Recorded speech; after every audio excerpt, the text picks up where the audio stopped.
할렐루야. 아멘. 오늘은 사늘의 사람들 39번째로 사도행전 9장 31절에서 35절까지 일어나는 자, 라이즈업이라는 제목으로 하나님 말씀을 좀 여러분과 함께 나누려고 합니다. 일어나다라는 이 사전적인 의미들을 좀 찾아보니까 많은 의미가 있습니다. 단순하게 잠을 자다가 깨가지고 일어나는 것도 있고요. 지금 여러분들처럼 다 앉아있는 사람들이 일어나다, 이런 행동의 모션의 변화, 이런 움직임에 일어나다라는 것도 있고요.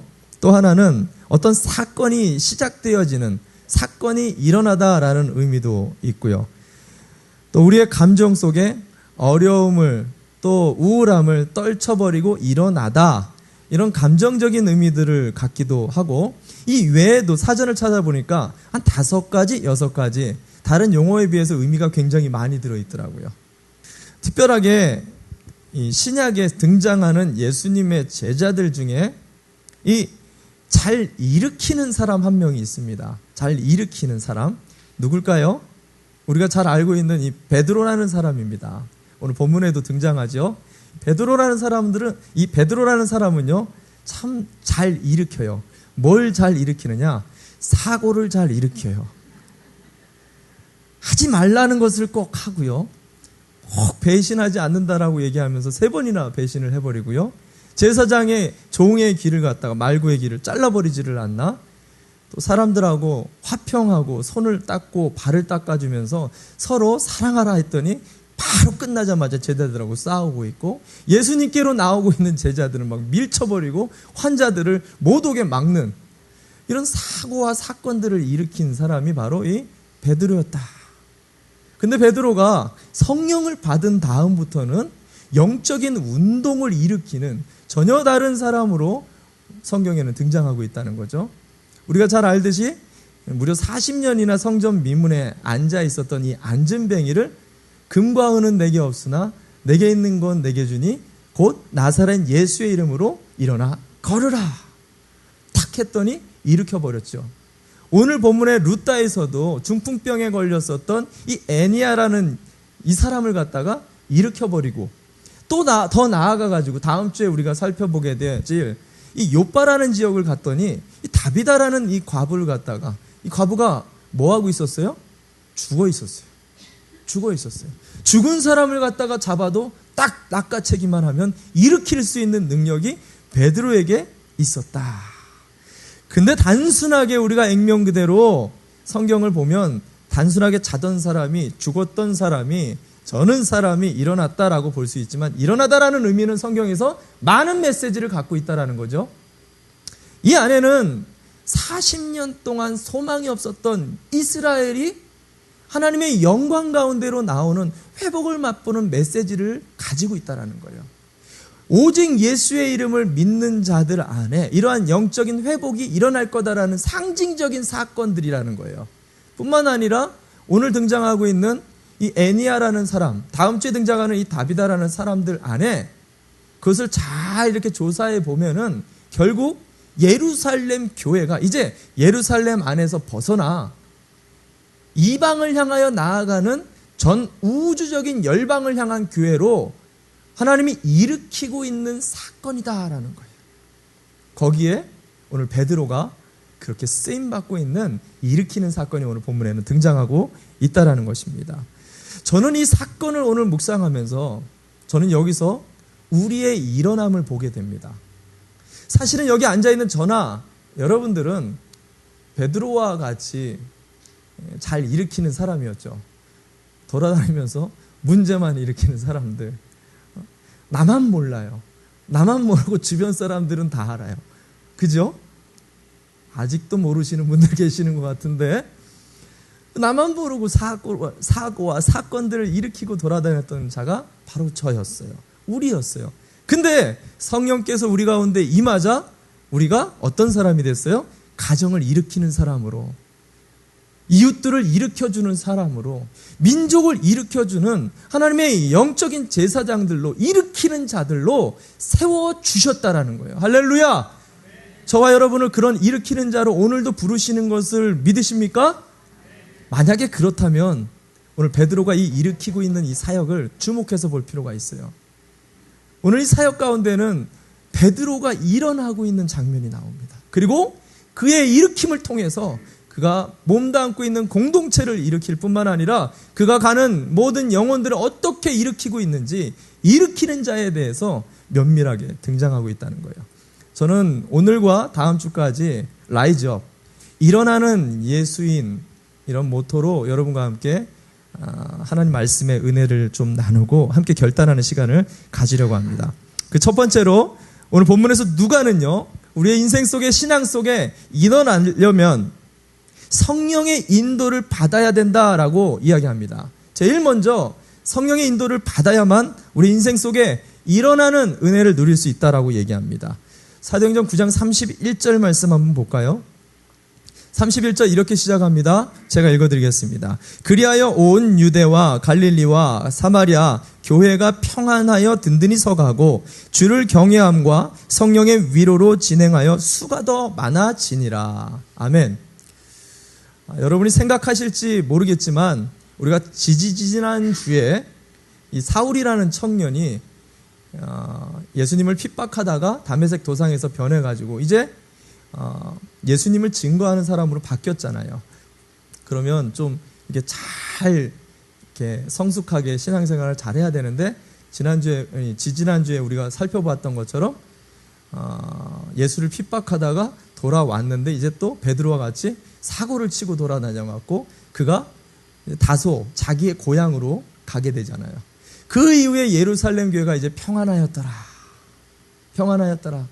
오늘 본문의 말씀을 좀 이렇게 스쳐 지나가듯이 읽으면 교회가 안정이 되고 평안함이 찾아오고 또 뭔가 이렇게 좀 재정적이든 인원으로든 뭔가 좀 안정이 되면 교회의 수가 늘어나더라 라는 것처럼 우리가 읽어볼 수가 있습니다. 근데 누가는 그런 의도가 아니라 자세히 보세요.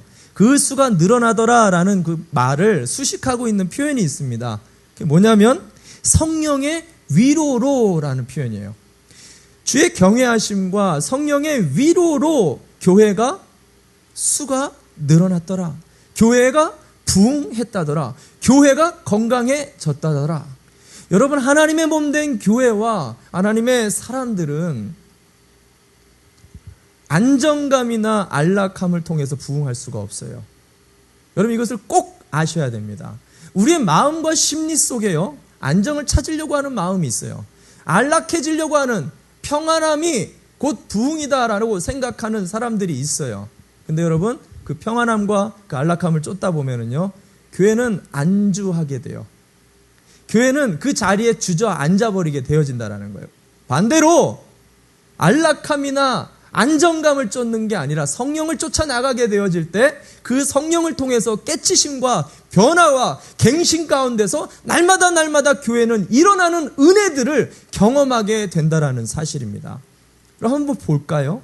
어떻게 이런 일들이 일어나게 되어지는지 오늘 본문에 베드로를 통해서 그 사역을 소개해주고 있다는 거죠. 오늘 9장 32절 이어서 한번 읽어보겠습니다. 9장 32절입니다. 제가 읽어드립니다. 때 베드로가 사방으로 두루 행하다가 룻다에 사는 성도들에게 내려갔더니, 누가는 오늘 베드로의 등장과 함께 그 때라는 것을 이야기하는데, 성경에서 이 때라는 것을 이야기할 때, 시간을 이야기할 때 특정한 장소와 특정한 시간, 특정한 시기를 강조하고 있는 것을 보게 돼요. 이때가 언제예요?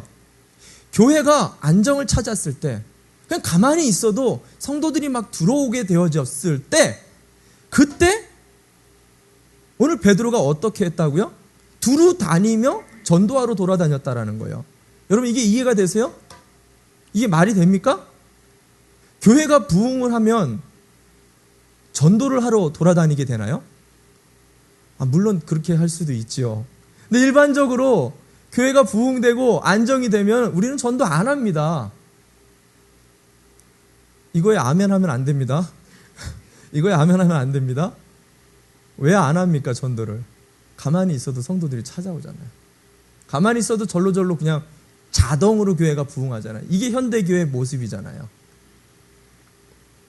근데 베드로는요, 오히려 예루살렘 교회가 부흥하고 흥황하게 되니까 더 사방팔방으로 돌아다니면서 복음을 전하고 돌아다녔다라는 거예요. 이게 신기한 이유가 뭐냐면 이 베드로라는 인물은요, 지금까지 성령 받은 이후에 예루살렘을 떠난 적이 없어요. 빌립보서 사도행전 8장 1절에 보면은 예루살렘에 사울이라는 청년을 통해서 큰 박해가 일어났을 때 예루살렘 교회가 공중분해가 돼서 쪼개지잖아요. 그때 온 성도들이 다 뿔뿔이 흩어집니다. 근데 베드로는 움직이질 않아요. 예루살렘을 떠나지 않았다는 거예요. 빌립이 사마리아를 전도했을 때도 성령을 잠깐 주려고 이 사마리아에 내려왔었다가 다시 예루살렘으로 돌아갑니다. 베드로는요, 예루살렘 밖으로 잘 나가지를 않는 사람이에요. 잘 변하지 않는 사람이에요. 근데 오늘 본문에 보니까 그가 사방팔방으로 두루다니면서 갑자기 전도를 하기 시작했다라는 거예요. 자, 이게 어떤 일이냐면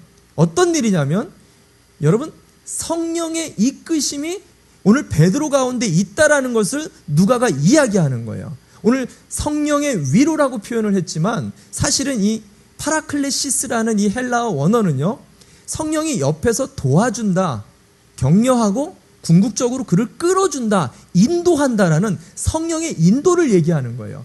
오늘 베드로 가운데 성령의 인도가 있었다라는 거예요. 여러분, 그거 어떻게 알 수 있느냐? 제 말이 아니라요, 지금 베드로가 움직이고 있는 그 경로들을 자세하게 살펴보시면 금방 알 수 있습니다. 오늘 베드로가 돌아다니면서 만났던 장소가 루다라는 지역입니다. 이곳은 예루살렘으로부터 북서쪽으로 약 40km 떨어진 곳에 해안 지역에 있는 그 루다라는 지역인데, 여기 갔더니 누가 있었죠? 누가 있었습니까? 애니아라는 중풍병에 걸린 사람이 있었죠. 근데 이 중풍병에 걸린 사람을 고쳤단 말입니다. 근데 갑자기 고치자마자 여기서 약 18km 북부 쪽에 있는 요빠라는 지역에서요, 과부들이 갑자기 몰려와가지고요, 누구를 끌고 가요? 베드로를 갑자기 끌고 가가지고 요빠로 끌려갑니다. 요빠로 끌려갔더니 그 요빠에 누가 있죠? 이 다비다라는 과부가 그것도 죽어 있는 거예요. 참 인생 한번 기구합니다. 가는 곳곳마다 사건 사고가 끊이지가 않고 있어요. 그래서 이 다비다를 다시 살려냅니다. 살려내고 조금 쉴까 했더니 갑자기 그 위쪽 북부 지역에 약간 조금만 더 올라가면 이 이방 지역에 근접해 있는 가이사랴라는 동네에서 고넬료라는 백부장이요, 갑자기 사람을 보내가지고 이 베드로를 또 끌고 갑니다. 가이사랴로.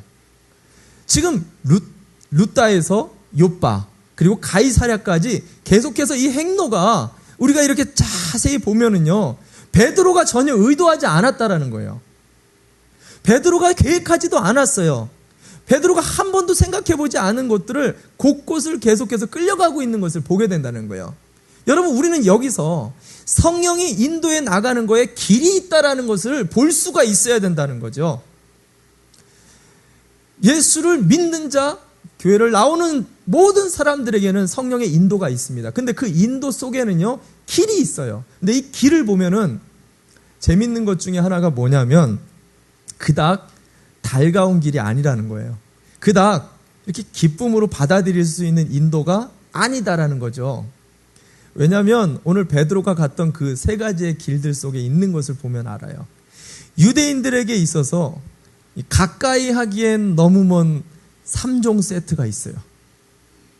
가까이 하기엔 너무 먼 3종 세트. 이게 뭔지 아세요? 예? 가까이 하기엔 너무 먼 3종 세트. 첫 번째, 불치병에 걸린 사람. 두 번째, 시체, 죽은 시체. 마지막 세 번째, 이방인이에요. 이 세 종류의 사람을 만지면 돼요, 안 돼요? 절대로 안 돼요. 부정을 타기 때문에 공동체부터 버림을 받아서 절대로 가까이 하고 싶어도 가까이 할 수 없는 3종 세트라고 부릅니다. 근데 오늘 가는 곳곳마다 중풍병에 걸리지를 않나, 가는 곳곳마다 죽은 시체가 있질 않나, 가는 곳곳마다 이방인을 만났다는 거예요. 굉장히 견디기 힘들었을 거예요. 이게 표현이 되어 있지 않지만 여러분이 이 베드로에 대해서 잘 모르기 때문에 베드로가요, 상당히 보수적이에요. 유대교 안에서 자라서 그의 안에는 이 10장과 11장에 보면 이제 다음에 우리가 가이사랴로 간 베드로의 환상을 보면 알겠지만 그의 안에 고정관념이 참 많이 있다라는 거예요. 그래서 그의 인생 속에는 지금 성령의 인도하심이 그닥 편하지가 않다라는 거예요. 굉장히 불편하고 오히려 받아들이기가 쉽지가 않았을 거라는 거죠. 근데 베드로가 그 성령의 인도를 가까이 하기엔 너무 먼 이 3종 세트를 받아들이고 있다라는 것입니다. 저는 이 베드로의 인도를 보면서요, 그러니까 우리의 신앙생활 같다라는 생각을 좀 하게 됐어요. 지난주에 우리가 행복한 초대를 했습니다. 예수의 이름 안에는 행복이 있습니다. 여러분 예수님 믿으세요. 예수의 이름 안에는 우리를 자유케 하는 놀라운 하늘의 권세가 있습니다. 여러분 믿으십니까? 이렇게 수많은 사람들이 별로 안 믿더라고요. 왜 안 믿죠? 예수님 믿고 교회 생활을 시작했는데 행복은 무슨커녕 오히려 더 불행하고 어렵고 힘든 일들이 계속해서 되어지는 거잖아요. 왜 그러죠? 내가 원치 않는 사람과 만나게 되고요. 내가 원치 않는 일들을 하게 되어지고요. 뭔 놈의 황금 같은 주일날, 황금 같은 일요일날 피곤해 죽겠는데, 졸려 죽겠는데 예배에 나와가지고 그 지루한 설교를 또 들어야 되고, 또 무슨 거기다가 대고 나와주는 것도 감사한데 무슨 헌금까지 내라고 하고, 거기다가 이 봉사까지 시키면요 정말 가까이 하기엔 너무 먼 교회가 됩니다. 이게 우리의 신앙생활이라는 거예요. 그래서 수많은 사람들이 뭐라고 얘기하냐면 나는 예수님 너무 좋아요. 나는 예수님 너무너무 사랑해요. 근데요 교회는 가기 싫어요. 이게 지금 오늘날 현대인의 신앙생활의 모습이다라는 거죠. 왜 교회가 가기 싫습니까? 나를 귀찮게 하는 일들, 귀찮게 하는 사람들, 정말 귀찮게 하는 상황들이 교회 안에는 가득 차 있기 때문입니다. 그래서 우리가 자꾸 교회를 거부하게 된다는 거예요. 근데 여러분 우리가 알아야 될 게 있어요. 교회 안에 있는 영적인 이 이끌림 안에 성령의 여러 모양의 인도하심 속에 내가 정말 하기 싫은 모든 일들과 만나기 싫은 그 사람과 그 사역들의 인도하심 속에 길이 나 있어요. 길이 연결되어 있다라는 거예요. 그 길들이 아무리 힘들다 할지라도 그 길의 끝에는 반드시 우리 인생의 변화와 갱신과 깨우침과 우리를 일으키는 예수 그리스도의 보혈의 능력이 기다리고 있는 것을 여러분 믿으시기를 바랍니다. 반드시 이 길의 끝에 성령의 인도하심 속에는 우리를 일으켜주시는 하늘의 능력이 숨겨져 있어요. 오늘 베드로가 그랬어요. 오늘 베드로가 나아가고 있는 이 길은요 사실은 깊은 의미가 있어요. 베드로는 그것을 모르고 따라갑니다. 그러나 사실 이 길은요 사도행전 8장 40절에 빌립 집사가 지나갔던 길이에요. 성령에 이끌려서 사마리아와 아소도와 가이사랴까지 끌려갔었던 그 길을 지금 베드로가 똑같이 성령을 통해서 끌려가고 있는 거예요. 왜? 의도가 있어요. 베드로 안에 보수적인 생각을 깨트려버리고 싶은 거예요. 이방인에 대한 선입견을 깨트려버리고 싶은 거예요. 이방 지역 가운데에도 성령께서 역동적으로 일어나고 있고 각 사람의 마음들을 움직여주시고 있고 성령의 사역들이 일어나고 있는 것을 알아야 되거든요. 왜냐? 베드로가 일어나야만이 예루살렘 교회가 일어날 수 있기 때문이에요. 놀라운 은혜를 경험합니다. 가기 싫었던 그곳에서 큰 은혜들을 경험하고 베드로가 예루살렘으로 돌아와요. 돌아와서 동지들, 내가 경험했는데요. 예루살렘 안에만 구원이 있는 줄 알았어요. 예루살렘 안에만 복음의 본질이 있는 줄 알았어요. 근데 그게 아니더라고요. 나갔더니 저 노숙자들 안에도 복음이 흥황하게 일어나고 있고요. 저 작은 교회 안에서도 복음이 외쳐지고 있고요. 저 아무도 믿지 않을 것만 같은 사람들 안에서도 성령의 세례가 일어나고 있더라고요. 우리가 예루살렘에만 있으면 안 되겠습니다. 세계 각지로 나아가는 열방을 향한 우주적인 교회로 변화되어야겠습니다. 예루살렘 교회를 막 일으키기 시작했어요. 그랬더니 예루살렘 안에 어떤 일이 벌어졌느냐. 사도행전 11장 18절 말씀 한번 볼까요? 18절 말씀 제가 읽어드립니다. 저희가 이 말을 듣고 잠잠하여 하나님께 영광을 돌려 가로되 그러면 하나님께서 이방인에도 생명을 얻는 회개를 주셨도다 하니라. 할렐루야. 이 사건 때문에 예루살렘 교회가 우주적인 교회로 변화돼서 일어나는 계기가 되었다라는 것입니다. 작년에 예스 미션 프로젝트를 진행할 때요, 제 머릿속에 기억에 남는 것 한 가지가 있어요. 아마 여러분들도 기억나실 거예요. 단 한 명도 찬성하는 사람이 없더라고요. 전 교인이 나가서 선교를 한다고 하니까 모든 성도들이 이래서 안 되고 저래서 안 되고 요래서 안 됩니다. 안 되는 항목을 쫙 뽑아가지고 저에게 말씀해 주시더라고요. 더더군다나 성도만 그랬냐. 모든 교역자들 또한도 이건 안 됩니다. 재정 낭비입니다. 남의 교회에 패 끼칩니다. 안 좋습니다. 요래서 안 되고 저래서 안 되고. 참. 근데 정말 감사했던 거는 뭐냐면 그렇게 안 되는 사역인데 온 성도들이 다 순종해가지고 여름을 뜨겁게 달구고 돌아왔다라는 거예요. 돌아왔는데 정말 많은 은혜들을 경험했어요. 정말 많은 간증들을 경험했어요. 정말 우리가 모을 수 없는 재정을 정말 많은 사람들에게 베풀었을 뿐만 아니라 귀한 영혼들에게 나아갈 수 있는, 또 그곳에 갔더니 그곳에서 예수님이 계셨다라는 은혜의 간증들을 우리가 많이 듣고 돌아왔다는 거죠. 이번에 행복한 초대도 마찬가지였어요. 행복한 초대를 진행하는데요, 많은 분들이 또 그런 얘기를 하는 거예요. 아니, 작은 교회 누가 오겠냐는 거예요. 유명 강사를 불러야 되는 거 아니냐고요. 이 볼품없는 작은 교회에 누가 오겠냐는 거죠. 그리고 한두 번 오는 사람들, 그 사람 초대해서 무슨 의미가 있냐는 거예요. 근데 동일하게 또 우리 성도들은 말씀에 순종하며 함께 한 영혼 한 영혼을 전도하는데 정말 얼마나 감사한 일들이 벌어졌는지 몰라요. 정말 많이 외면당했어요. 정말 많이 무시당하고요. 그렇게 많이 연락하고 어떻게 해서든지 한 번만 좀 와달라고 그렇게 부탁을 하는데 아주 어쩜 그렇게 매몰차게, 그냥 나 같으면 형식적이라도 예수님 안 믿더라도 나 같으면 한번 와볼 텐데 그거 안 오잖아요. 그런데도 정말 많은 사람들이 오셨어요. 그런데도 더 큰 은혜를 제가 받은 게 뭔 줄 아세요? 우리 성도들이요, 어느 때보다 무시당하고 외면당하고 창피함을 당했는데 마음속에 왠지 모를 힘이 나더라는 거예요. 마음속에 왠지 모를 눈물이 흘려지면서 그동안 우리 마음에 품어지지 않았던 아버지의 마음이 품어졌다라고 간증하는 성도들. 그리고 온 교회를 향해서 그 어느 때보다도 뜨겁게 부르짖으며 기도할 때 우리 성도들이 마음이 하나 되어지고 이 모든 행사가 마쳐졌을 때 정말 하나님이 이것을 통해서 우리에게 행하시려고 했었던 큰 의미와 섭리들을 깨닫게 되는 놀라운 은혜들을 경험하고 마치는 행사가 되었다라는 것입니다. 여러분, 저는 우리 교회 가운데 이번 여름에도 성령의 인도하심이 분명히 있다라고 저는 확신합니다. 근데 이 인도하심은 우리가 원튼 원치 않든 오히려 원하지 않는 일이 될 수도 있고요, 원하지 않는 곳이 될 수도 있고요, 내가 만나고 싶지 않는 귀찮은 일이 될 수도 있을 거라는 거죠. 그러나 저와 여러분이 지금까지 걸어온 성령의 인도하심의 길을 보시고 따라갔으면 좋겠어요.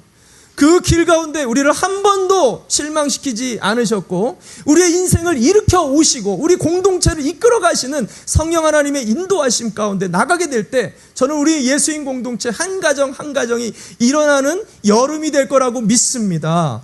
라이즈업 예수인 공동체가 될 것을 믿습니다. 할렐루야. 여러분, 그런 믿음으로 이번 여름에도 함께 도전할 수 있는 은혜가 있었으면 좋겠습니다. 두 번째로 오늘 누가가 이야기하는 우리가 일어날 수 있는 원리는 예수님의 음성을 들을 때 그때 우리가 일어나게 된다라고 이야기합니다. 예수님의 음성을 들을 때, 이 시간에, 이 짧은 시간에 예수님의 음성이 귀에 들릴 수 있기를 주님의 이름으로 축원합니다. 저와 여러분의 영혼이 잠들지 않았으면 좋겠어요. 이 시간에 예수의 음성을 들을 수 있도록 온 시지각을 좀 집중해서 그 음성에 집중해 보기를 원합니다. 33절 말씀 한번 볼까요? 33절입니다. 제가 읽어드립니다. 거기서 애니아라 하는 사람을 만나매 그가 중풍병으로 상 위에 누운 지 8년이라. 애니아라는 사람, 루따에 왔더니 애니아라는 사람을 만났습니다. 근데 아이러니하게도 8년이나 누워 있었던 중풍병자였다라고 누가는 기록하는데요. 애니아다라고 부르니까 이게 남자 같습니까? 여자 같습니까? 예? 남자입니까? 여자 같습니까? 여자 같지요. 여자 같은데 이 헬라 원어에는 이 남성 이름으로 표기가 되어 있어요. 이 아람어로 에니아가 여성 이름이라고 하는데, 그러니까 학자들이 무슨 말을 하냐면 이 남자인지 여자인지 알 수 없다라는 거예요. 정확하게. 근데 확실한 것은 8년 동안 중풍병에 걸려서 무기력하게 침상에 누워 있었던 중증 환자였다라는 거죠. 근데 성경학자들이 후에 또 이것을 자세하게 원어를 풀어보니까 사실 이 중풍병자라는 이 중풍병도 이 뇌졸중, 지금의 의학적으로 설명하는 그 뇌졸중으로 반신마비가 되어지는 그런 중풍병이기보다도 그런 의미도 있지만 반대로 근육무력증이라고 이렇게 몸을 움직일 수 없는 여러 가지 증세들이 있잖아요. 그런 원어의 의미예요. 어떤 질병인지는 정확히 알 수는 없으나 몸이 마치 밧줄에 묶인 것처럼 마음대로 움직일 수가 없는, 몸을 행동을 좌지우지할 수가 없는 그런 상태에 있는 8년 동안 묶여 있었던 사람이다라는 의미라는 거죠. 어찌됐든지 그는 남의 도움이 없이는 자기의 침상도 펼칠 수 있는 사람이 아니었어요. 남이 밥을 먹여주지 않으면, 남이 청소를 해주지 않으면 살 수가 없는, 누군가의 도움이 필요했었던 그런 사람이었다라는 것입니다. 근데 오늘 그런 사람을 베드로가 찾아와가지고 34절에 이렇게 말씀하십니다. 34절 말씀 함께 볼까요? 제가 읽어드립니다. 베드로가 가로되 에니야야, 예수 그리스도께서 너를 낫게 하시니 일어나 내 자리를 정돈하라 한데 곧 일어나니. 오늘 저는 이 말씀에 참 많은 은혜가 되었어요. 베드로가 에니야에게 이야기합니다. 에니야야, 예수 그리스도께서 지금 말씀하시니 너를 낫게 하신다. 일어나서 네 자리를 정돈하고 일어나 앉으라. 오늘 이 말씀 안에는요, 굉장히 중요한 두 가지 의미가 있습니다. 하나는 오늘 베드로가 이 말씀을 에니야에게 선포는 하고 있어요. 그러나 오늘 베드로가 뭐라고 얘기하냐면 내가 얘기하는 게 아니야. 지금 얘기하는 이 말씀은 예수 그리스도께서 너에게 말씀하는 거야. 여러분, 이 말씀을 예수의 말씀으로 들을 때 그것은 예수의 살아계신 생명의 능력의 말씀이 됩니다. 오늘 이 자리 가운데에도 여러분 예수 그리스도의 말씀으로 들렸으면 좋겠어요. 예수님의 음성으로 듣게 되어질 때 우리의 심령이 일어날 수 있는 능력이 된다라는 거예요. 우리의 죽었던 영혼이 살아나는 권세와 권능을 갖게 된다라고 오늘 베드로가 이야기하는 것입니다. 두 번째 은혜가 뭐냐면 지금 베드로가 이야기하는 이 예수님의 음성 속에는 예수님의 마음이 들어가 있어요. 예수님 마음이. 무슨 마음이냐? 예수님 뭐라고 얘기하죠?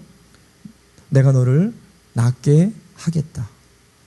내가 너를 낫게 하겠다. 이 말은 무슨 말이에요? 나는 너를 낫게 하고 싶다라는 거예요.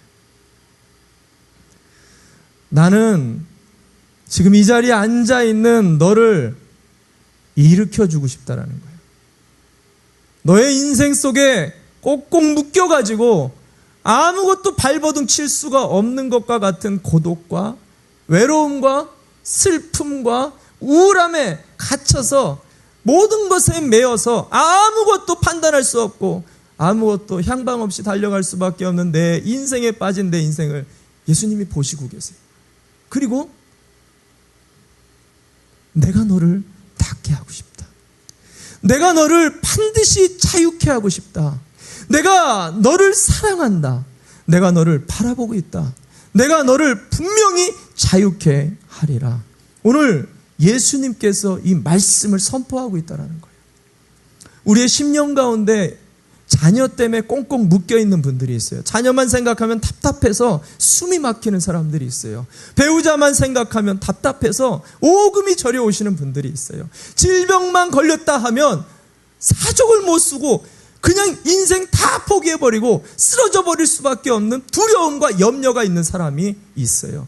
내 인생 속에 끊임없이 일어나는 수많은 알지도 못하는 우울함들이 있어요. 외로움이 있어요. 두려움이 있어요. 염려가 있어요. 이것을 생각할 때 다 때려치고 도망쳐버리고 싶고 그냥 잠만 자고 싶은, 나를 묶어버리는 어둠의 권세가 있어요. 그럴 때 주님이 우리를 보고 계시다는 거예요.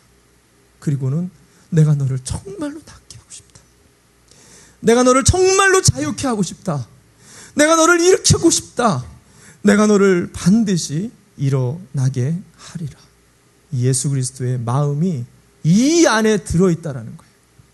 그분이 말씀하십니다. 내가 너를 낫게 하리라. 오늘 이 말씀을 마음에 품을 때 아마 여러분들 안에 마음이 울컥하시는 분들이 있을 거예요. 아, 주님의 말씀이구나. 아, 주님이 나를 위로하시는구나. 아무도 모르는 내 사정 아시는구나. 이런 분 있을 거예요. 여러분, 이건 인간적인 격려가 아니에요. 절대로 인간적인 위로가 될 수가 없어요. 살아계신 하나님의 영의 말씀이라는 거예요. 이 말씀을 예수의 말씀으로 듣고 우리가 마음에 품기만 하면요, 놀라운 우리의 영혼과 심령이 일어나는 능력을 경험하게 될 거라는 거예요. 이 사건을 갖다가 바울이 이렇게 설명합니다. 로마서 8장 11절에 바울이 이렇게 말합니다. 예수를 죽은 자 가운데서 살리신 이의 영이 너희 안에 거하시면 그리스도 예수를 죽은 자 가운데서 살리신 이가 그의 영으로 말미암아 너희 죽을 몸도 살리시리라. 할렐루야! 할렐루야! 우리 안에 누가 있어요? 반드시 어떤 상황에서도 우리를 살리시는 예수의 영이 있다라는 거예요. 예수의 영의 말씀만 붙들면, 예수의 영만 붙들면 우리는 언제든지 살아날 수 있다라는 거예요. 여러분, 오늘 이 말씀 자체가 더 놀라운 것은 현재 시제라는 거예요. 미래 시제가 아니에요. 과거의 어떤 시제가 아니에요. 현재, 지금 예수님의 음성으로 듣고, 아, 이게 예수님이 지금 나를 일어나라는 거구나, 나를 위로하고 있구나, 나를 일으키시고 있구나, 믿음으로 그것을 선포하고 그것을 붙잡는 그 즉시 내가 너를 치유할 것이다, 내가 너를 만진다, 내가 지금 너를 일으킨다, 현재형으로 약속의 말씀으로 우리에게 주고 계시다라는 거예요. 여러분, 믿으십니까? 예수님의 음성이 들리십니까? 그러면 절대로 놓지 마십시오. 이 말씀 듣고 지난 한 주 동안 어떤 우울함이 있었더라도 다시 일어나시는, 예수로 일어나는 사람들 되시기를 주님의 이름으로 축원합니다. 우리 마지막으로 누가는 우리 인생 가운데 일어남에 대해서 우리의 자리를 정돈할 때 우리가 일어날 수 있을 것이다 라고 이야기합니다. 우리의 자리를 정돈하라 말합니다. 본문의 34절을 한 번만 더 읽어보도록 하겠습니다. 본문의 34절입니다. 같이 함께 한 목소리로 같이 읽어보도록 하겠습니다. 시작. 베드로가 가로되 애니야야, 예수 그리스도께서 너를 낫게 하시니 일어나 내 자리를 정돈하라 한데 곧 일어나니. 아멘. 베드로는 지금 예수 그리스도의 이름으로 그를 치유만 해줬을 뿐만 아니라 뭐라고 얘기하죠? 내 자리를 정돈해라. 내 자리를 정돈해라. 그래야만 뭐라고 얘기하냐면 일어날 수 있다라는 얘기를 하는 거예요. 내 자리를 정돈해야만이 궁극적으로 진정한 일어남이 무엇인지를 경험할 수 있게 될 거다라는 얘기를 하는 거예요. 여러분, 여기서 내 자리를 정돈하라, 이 자리는요, 그냥 단순한 원어의 직역을 해보면 침상입니다. 침상의 이부자리를 내 손으로 펴라라는 거예요. 근데 이 성경에서의 자리는요, 이 단순한 침상만이 아니라 우리의 삶의 자리를 이야기한다는 거예요. 우리의 인생을 이야기한다는 거예요. 무슨 말이냐? 너가 예수 그리스도께서 너의 문제를 해결해 줬어요. 나의 질병을 해결해 줬어요. 나의 여러 가지 답답한 상황들을 해결해 줬다라는 거예요. 근데 그것만 해결해서는 궁극적으로 우리가 해결받을 수 없다라는 거예요. 정말 우리의 인생에 참된 일어남을 경험하려면 우리의 삶의 자리를 털고 일어나야만이 너희가 삶의 진정한 일어남을 경험할 수 있다라는 얘기를 하는 거예요. 이 사건이, 똑같은 사건이 예수님께서 사복음서에서 베데스다 연못에서 38년 된 병자를 일으키실 때 똑같은 말씀을 하십니다. 한번 볼까요? 우리 요한복음 5장 8절 말씀입니다. 요한복음 5장 8절 말씀 보겠습니다. 제가 읽어드립니다. 예수께서 가라사대 일어나 네 자리를 들고 걸어가라 하시니. 예수님이 똑같이 38년 동안 앉아서 비참하게 인생을 산 사람을 향해서 야, 너 일어나 걸어가, 이렇게 얘기를 해도 되잖아요. 근데 그렇게 얘기를 하지 않습니다. 너의 상을 가지고 너의 자리를 들고 일어나서 옮기라는 거예요. 무브하라는 거예요. 움직이라는 거예요. 그 자리가 얼마나 비참할까요? 자기가 38년 동안 똑같은 자리에 앉아 있었어요. 얼마나 더럽고 지저분하고 추악한 것이 그 자리에 다 머물러 있겠습니까? 삶의 흔적들이 남아있겠냐는 거예요. 근데 네가 일어나고 싶으면 그 자리에서 들고 일어나야 된다라는 거예요. 이 이유에 대해서도 예수님이 다시 이 안진뱅이에게 오셔가지고 말씀해 주는 게 5장 18절에서 이야기합니다. 요한복음 5장 14절입니다. 제가 읽어드립니다. 그 후에 예수께서 성전에서 그 사람을 만나 이르시되 보라 내가 나았으니 더 심한 것이 생기지 않게 다시는 죄를 범하지 말라. 이게 무슨 말이에요? 이게 무슨 말입니까? 예수님을 만났어요. 성령도 받았어요. 근데 궁극적으로 여전히 너의 인생을 고치질 않으면, 너의 삶의 테두리와 바운드리와 너의 습관을 바꾸지 않고 너의 삶에 가던 곳, 하던 생각, 삶의 테두리를 바꾸지 않으면 오히려 안 하느니 못한 회복이 될 수 있다는 거예요. 오히려 사망을 향해 더 달려가는 질병의 회복이 될 수 있다는 거예요. 오히려 더 악한 일을 행하는 회복이 될 수 있다는 거예요. 너의 삶의 자리를 반드시 들고 일어나야만이 진정한 인생의 일어섬을 경험할 수 있다라고 이야기한다는 거예요. 이건 예수님만 이야기하는 게 아니에요. 초대교회 사도들이 동일한 얘기를 계속해서 반복적으로 이야기합니다. 바울이 뭐라고 얘기했냐? 갈라디아서 5장 1절 말씀 봅니다. 갈라디아서 5장 1절입니다. 제가 읽어드립니다. 그리스도께서 우리를 자유롭게 하려고 자유를 주셨으니 그러므로 굳건하게 서서 다시는 종의 멍에를 매지 말라. 무슨 말일까요? 초대교회 성령 받았어요. 구원 받았다라고 확신하는 그들도 다시 종의 멍에를 매는 사람들이 기하급수적으로 일어났다라는 거예요. 그래서 베드로는 조금 더 직설적으로 심한 말을 합니다. 제 말이 아니기 때문에 여러분 상처 입지 마십시오. 베드로의 말을 한번 들어보겠습니다. 베드로후서 2장 22절 말씀입니다. 제가 읽어드립니다. 개가 그 토하였던 곳에 들어가고 돼지가 씻었다가 더러운 구덩이에 도로 눕는 것과 같다. 우리가 구원을 받았는데도 이전의 삶의 길로 가게 되어질 때, 이전에 하던 생각을 그대로 하게 되어질 때, 이전에 하던 습관대로 말하게 되어질 때 마치 개와 돼지와 같이 이전보다 더 심해질 수 있다는 거예요. 초대교회에도 성령 충만하다고 말하면서 다시 돌아가는 사람들이 많이 있었다는 것을 이게 이야기해주고 있다는 것입니다. 예수를 믿은 다음에도 계속해서 술 친구들을 만난다면 어떻게 될까요? 술의 유혹을 견디지 못하는 거죠. 예수를 믿은 다음에도 도박을 계속하는 사람들, 도박의 자리를 간다라면 도박의 유혹을 견디지 못하게 될 거라는 거예요. 예수 믿은 이후에도 내 삶의 자리가 늘 똑같이 그 자리를 가게 된다라면 그 자리에서 올라오는 수많은 죄의 유혹을 어떻게 견딜 수 있겠냐라는 거예요. 물론 예수 믿고 예수님께서 우리의 삶을 반드시 견인해서 우리를 성화시켜 주실 것입니다. 이것은 확실합니다. 그러나 이것을 지금 우리가 고칠 수도 있는데 왜 굳이 예수님께서 질질질질질 끌고 다니도록 우리의 신앙생활을 그렇게 비참하게 어렵게 힘겹게 해나갈 필요가 뭐가 있냐라는 거예요. 여기 계신 분들은 다들 이제 결혼 생활들을 해보셨을 텐데, 결혼하시기 전에 여러분 한 번쯤 이렇게 사랑했었던 분들 있죠. 눈치 보지 마시고요. 첫사랑도 있고 둘째 사랑, 셋째, 하여튼 여러 사랑들을 아마 여러분들이 경험해 보셨을 거예요. 아니면 짝사랑이라도 한번 해보셨을 것입니다. 수없이 짝사랑을 우리가 하잖아요. TV만 틀어도, 연예인들만 봐도 그냥 우리가 수많은 사람들을 이렇게 마음으로 흠모할 수 있어요.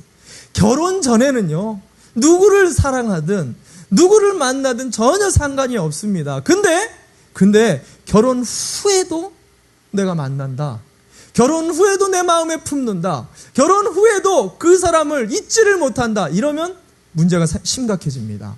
이러면 어떻게 돼요? 그 결혼 생활이 행복한가요? 그 결혼 생활이 잘 되나요? 얼마나 고통스러운 결혼 생활을 하냐는 거예요. 얼마나 불행한 결혼 생활이 되냐라는 거예요. 오늘 성경이 말합니다. 왜 그렇게 불행한 신앙생활을 하냐는 거예요. 왜 그렇게 비참한 신앙생활을 하고 있냐라는 거예요. 네 신앙의 자리 하나 들고 일어서면 금방 지금이라도 그 풍성하신 예수 그리스도의 은혜의 삶을 나갈 수 있는데 왜 그거를 하지 않냐는 거예요. 예수님은 반드시 우리를 견인해 주십니다. 언젠가 반드시 우리를 천국의 성화에 합당한 존재로 반드시 만들어 주세요. 근데 왜 그것을 굳이 버팅기면서 힘겹게 신앙생활을 하고 있냐라는 거예요. 오늘 예수님이 말씀하세요. 나는 내가 정말 오늘 이 자리에서 낫기를 원한다. 오늘 네가 매여 있는 거, 네가 묶고 있는 거 절대로 이거 놓을 수 없어요 라고 얘기하는 그거 놓기를 원한다. 네가 정말 참된 자유한 사람이 되길 원한다. 나는 너를 일으키기를 원한다. 오늘 이 예수님의 음성 앞에 결단하시고 우리의 삶의 자리를 좀 들고 일어설 수 있는 저와 여러분 되시기를 주님의 이름으로 축원합니다. 아멘.